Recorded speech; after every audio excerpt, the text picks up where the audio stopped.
Peace and love, black family. This is the Prince of Pan-Africanism, Dr. Umar Johnson, live and direct in London. If you can see that plaque that's right over my head, I'm pointing to it right here. That is the Frederick Douglass plaque that our good brother in the United Kingdom, Nubian Jack, had erected a couple of years ago to honor the late great abolitionist and race leader Frederick Douglass from the United States.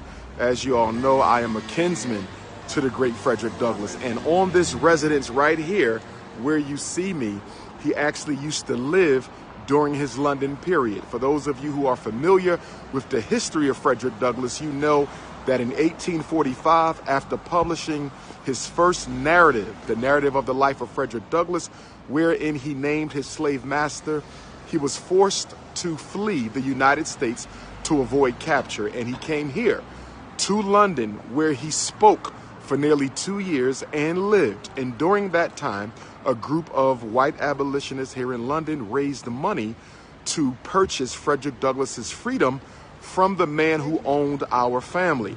Okay, and as a result of them raising the money to purchase his freedom, Frederick Douglass returned to the United States in 1846, a free man recommitted to fight for the liberation of African people. So I am here right now at the very location where my ancestor and your ancestor, Frederick Douglass, lived during his London period, 1845, 1846.